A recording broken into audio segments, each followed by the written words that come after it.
They thought the jury would never believe him. A poor young black man, no money, no connections, and a police officer's word against his. But when the truth came out, when the jury returned that verdict, every single person in that courtroom knew they had just witnessed something historic. This is the story of Marcus Hill, a 22-year-old delivery driver who was framed by a decorated police officer, and how a single moment of truth shattered the system that nearly destroyed his life. It was a quiet evening in Atlanta, Georgia. Marcus had just finished his shift at a small restaurant downtown. He was driving home when blue lights flashed behind him. License and registration. The officer barked. Marcus, polite as always, handed them over. "Is there a problem, officer?" The officer didn't answer. Instead, he pulled Marcus out of the car, cuffed him, and started searching the trunk. Within minutes, he found a small bag of narcotics neatly tucked under the spare tire. Marcus's eyes widened. "That's not mine." But the officer just smirked. "Tell it to the judge." That officer's name was Sergeant Cole Becker. 10 years on the force, multiple commendations, and a reputation for being by the book. But Marcus would soon learn that Becker's book was written in lies. At the station, Marcus was treated like a criminal from the start. He asked for a lawyer. They laughed. He asked to call his mom. They said, "Later." Hours passed. Then Sergeant Becker walked in. "You could make this easy on yourself," he said. "Confess, say you were selling, and maybe the DA cut you a deal." Marcus shook his head. "I didn't do anything." Becker leaned close, whispering, "Then you'll rot." The room's camera light blinked red.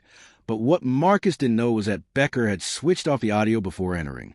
Weeks later, Marcus sat at the defense table in a brown suit that didn't quite fit. His mother, Gloria, sat behind him, her hands trembling, whispering prayers. The prosecutor, confident, smiled as he addressed the jury. "Ladies and gentlemen, we have a clear case. Drugs found in the defendant's car. An officer's testimony. Chain of evidence. Done." The defense attorney, a young public defender named Aisha Thomas, stood to speak. But the judge cut her short every time she tried to question the officer's credibility. And Marcus? He just sat there, silent, praying anyone would believe him. Then came a twist. Aisha had filed a motion for bodycam footage from the arrest. Becker claimed his camera malfunctioned, but Aisha pushed. After weeks of delay, the footage arrived, partially corrupted, grainy, but not entirely useless. Frame by frame, she noticed something strange.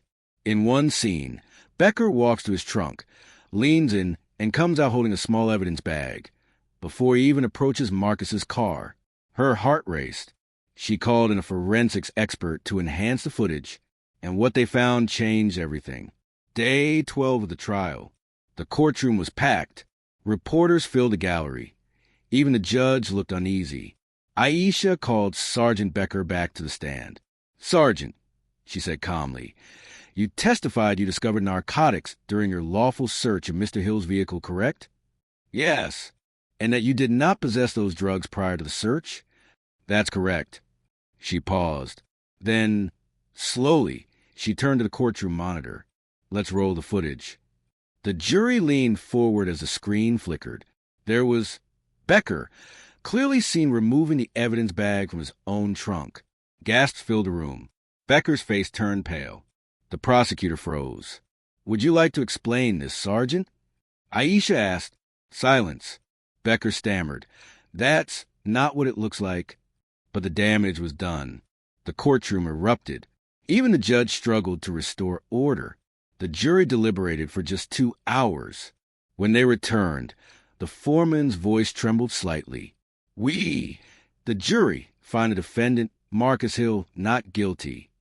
Cheers, tears, and disbelief filled the room.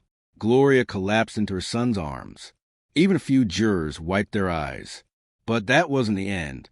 As Marcus stood there, the DA requested an immediate review of Becker's cases. Within weeks, multiple convictions tied to him were overturned. Becker was arrested, charged with perjury, evidence tampering, and obstruction of justice. Months later, Marcus spoke to reporters outside the courthouse. He didn't gloat. He didn't curse the system. He simply said, I just wanted the truth to come out. There are a lot of people like me who never get that chance. His story sparked outrage and reform. Bodycam laws were tightened. Evidence handling procedures were reviewed. Marcus went on to study criminal justice, determined to make sure what happened to him would never happen again. Sometimes justice takes time. Sometimes the system bends before it breaks. But when truth finally finds its voice, it can silence even the most powerful lies.